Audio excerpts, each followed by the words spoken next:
पूरे का नारा है, भारत देश हमारा है, आवाज दो। बहुत बहुत धन्यवाद साथियों।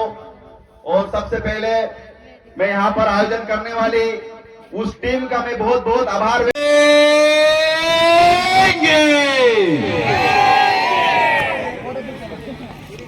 मेरे को लग रहा है कि लड़ेंगे और जीतेंगे, साथ में कहने वाले सब दिख रहे हैं, क्योंकि चारों तरफ सब साथी लोग घूम रहे हैं। मैं ये सब बीच में गैप नहीं भरा है, तब तक मैं बोलते रहूंगा। या साथी भी जरा बैठ जाइए।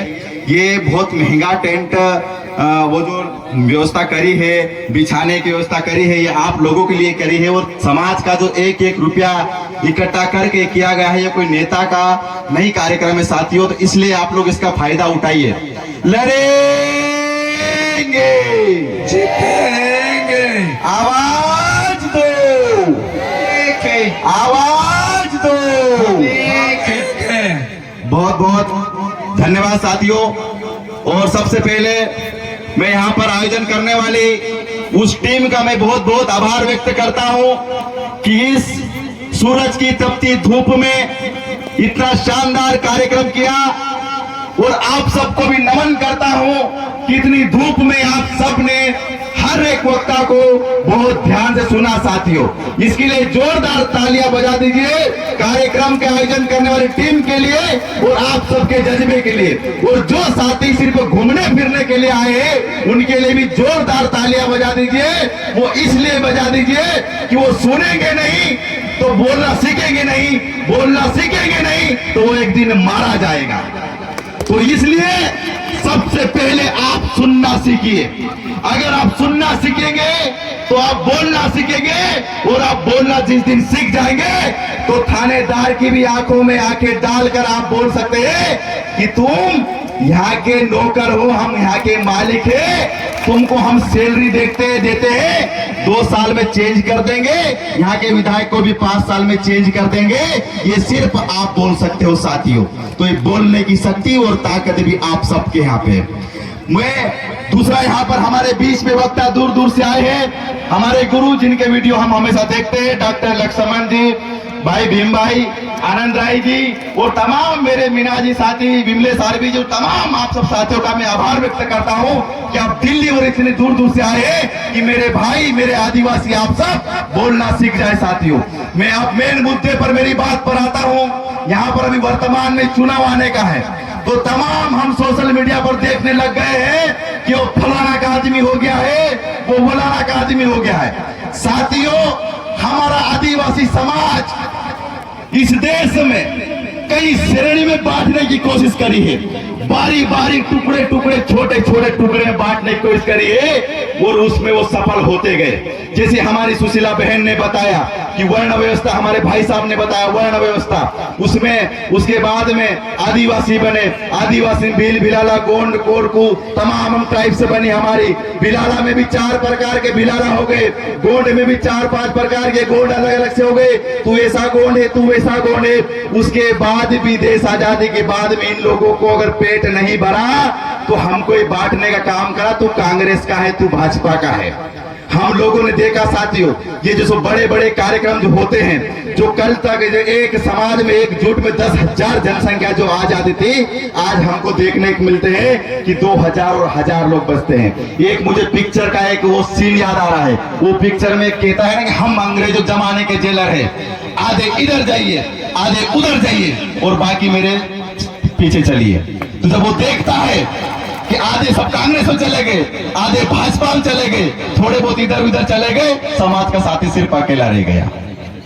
और ये कठोर सत्य है, इसलिए हम बार बार बोलते हैं साथियों। में बहुत ही अंदर के दुखी मन से बोल रहा हूं, इस हमारे मिशन को समझो। मैं उस भूमि से आया हूं जहां पर 193 गांव को डुबा दिया। हम जब ऐसे आंदोलन करते थे वहां पर मेगा पाटकर ताई जी का बहुत बड़ा तगड़ा संगठन है और उन संघर्ष किया, उनको भी नमन करता हूं इस मंच के माध्यम से भी। जहां पर 193 गांव को डुबा दिया गया, जहां पर ऐसे आंदोलन होते थे, तुझे जितने भाई आसपास जैसे घूम रहे हैं ना, ऐसे लोग ऐसे घूमते दिखते थे, अरे ये तो संगठन वाले ऐसे ही फालतू राजनीति कर रहे, अरे ये तो फलाने ऐसे। जब आज साथ में तो हम यहाँ से बार बार बोलते हैं आप लोग साथियों कि जाग जाओ, तुम्हारी जमीन खतरे में है, तुम्हारा जंगल खतरे में। हाँ होगा तब देखा जाएगा। ये बड़ा बड़ा ट्रक चला, कितने आदिवासियों का ट्रक चल रहा है, पूरी नर्मदा मैया की रेत खा गए, कितने आदिवासियों ने रेत में वहां से अपना कॉन्ट्रीब्यूट करा है। बताओ, हमारी बहन ने बताया कि आदिवासी कभी भी एक फल अगर कभी जरूरत होती है तो उस पेड़ से एक ही फल रहता है। हम बार बार आप सब साथियों को बोलते कि जाग जाओ साथियों। पॉलिटिक्स 5 साल में आती है, हम हमेशा करते रहेंगे। जिसको राजनीति में जाना है वो राजनीतिक विधायक सांसद बन जाना साथियों। लेकिन मैं बार बार कहता हूं, हर मंच से कहता हूं कि विधायक सांसद बनाने से पहले आपको खस्सी, एक बकरा कैसा किया जाता है, ऐसा खस्सी किया जाता है। कल तक जो बोलेगा ना कि मैं भगवानों को नहीं मानूंगा, मैं सिर्फ आदिवासी मानूंगा, विधायक बनने के बाद वही सबसे बड़े कांवड़ यात्रा लेके घूमता दिखता है हमको। तो ये हमको सबसे पहले खस्सी किया जाता है। तो आप सबसे खस्सी वाला बनना चाहते हैं कि आप बब्बर शेर वाला बनना चाहते हैं? बब्बर शेर वाला। आपको सबसे डिसाइड करना पड़ेगा कि मैं मेरे समाज के लिए बनूंगा और सही और गलत एक जायजा पर फैसला करूंगा। अगर गलत होगा तो गलत बोलूंगा।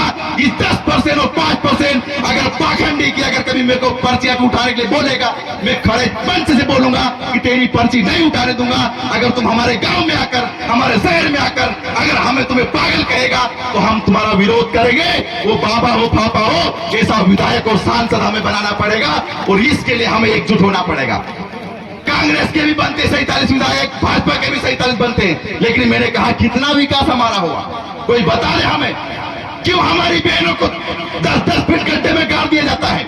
इतना होने के बाद भी क्यों हमारी जमीन छीन ली जाती है? क्यों हमारे लोगों का आधे रात में घरों में पानी भर दिया जाता है? क्यों हमारी जमीन छीन ली जाती है? लेकिन इसके बाद भी हमारे ही गांडू लोग जो है आज भी कांग्रेस और भाजपा की, कमलनाथ की और शिवराज के चक्कर लगाते घूमते हैं। ऐसे लोगों को भी आपको और हमको पहचानना पड़ेगा। जिन लोगों को हम लोग बोलते हैं ये सौदा कर रहे हैं, ये सौदा कर रहे हैं, तो ये इनका खुद क्या कर रहे हैं? अरे वो सौदा उनकी 2 कौड़ी को औकात नहीं है। जो हम फॉलोवर बने हैं, जो हम लोग बने हैं, वो सौदा हम लोगों का किया जाता है। कमलनाथ जी और प्रेम जो वहां पे शिवराज जी है, उनके सामने लगे थे मेरे इतने लोग हैं, इतने बड़े बड़े लोग हैं, देखो इनको तुम, मेरे को 1 टिकट दे दो, मेरे को 4 टिकट दे दो। लात मार देता है कमलनाथ भी और लात मार देता है शिवराज सिंह चौहान भी। आखिरी में दिखता है तो यहाँ समाज का आदमी दिखता है, फिर दिखते हैं लड़ेंगे, यही नारे लगाते, जीतेंगे यही नारे लगा दिखते हैं, फिर बाद में। ऐसे लोगों को पहचानना पड़ेगा। हम बार बार कहते हैं किसी का भक्त मत बनिए साथियों। इस देश ने भक्त बनने के कारण आज इस देश की हालत ऐसी कर दी है कि एक आंडू पांडू बोलता है, लेख लिखता है कि संविधान को बदलने की जरूरत है। ये पोजीशन कैसे बनी कि एक प्रधानमंत्री जी का सलाहकार ये बोलता है इस देश का संविधान बदलना है? कितने लोगों ने ये बात सुनी? मेरे को हाथ ऊपर करके बताया था, लेकिन हमारे कुछ ही लोगों ने सुनी है। ये संविधान ये ताकत देता है हमें आंदोलन करने की, ये संविधान हमें अधिकार देता है जल जंगल जमीन की, ये संविधान हमें स्वाभिमान देता है। ये संविधान को बचाने के लिए और संविधान में अपने हक अधिकारों को सुनिश्चित करने के लिए हमारे इन पुरखाओं ने बलिदान दे दिया। और कोई 4 दिन की सरकार बना ली बहुमत से तो बोलते क्या संविधान बदलने की जरूरत है। और हम लोग भी तालियां ठोकते, जैसे बहन ने बताया गोंडी में भाषण देते मोदी जी ने, तो गोंडी गोंडी करके भयंकर खुश होने लग गए थे। हमें समझना पड़ेगा, भक्त मत बनिए। भले वो सुमेर सिंह बड़ोले है, अगर गलत करता है तो डंके की चोट पर बोलना कि भैया आप गलत कर रहे हो, तब तो मेरे को समझ में आएगा। अगर मैंने गलत किया, आप लोगों ने भैया बढ़िया काम है, भैया बहुत बढ़िया लगे रहो, भैया क्या घंटा समझ में आएगा वो सही कर रहा है कि गलत कर रहा है? ये बोलने वाले तुम लोग हो। तुम लोगों ने चुप क्यों रहे? फिर बाद में विधायक सांसद बनने के बाद में फिर सड़क पे लड़ते हैं, फिर लिखते हैं सोशल मीडिया पर वो कांवड़ यात्रा लेके जा रहा है, वो फलाना गमछा ओढ़ के जा रहा है, वो ऐसे वो बाबा का कार्यक्रम करवा रहा है, वो मंदिर बना रहा है। इसके बाद जब चुप गई खेत तो क्या करेंगे फिर बाद में? जब तुम्हें जागना चाहिए तब तो तुम भक्त बन के घूम रहे थे। तो इन चीजों को भी हमें साथियों समझना पड़ेगा। हमारा दिमाग का इस्तेमाल करिए, हमारा ब्रेन का इस्तेमाल करिए। किसी का भी हमें भक्त नहीं बनना है। अगर कोई गलत करता है तो उसको रोकिए, उसको टोकिए। वो हमारा भाई है, हमारे समाज के भाई है, उनको हमें समझना पड़ेगा। और बातें बहुत ज्यादा है, लेकिन हमारे बीच वक्ता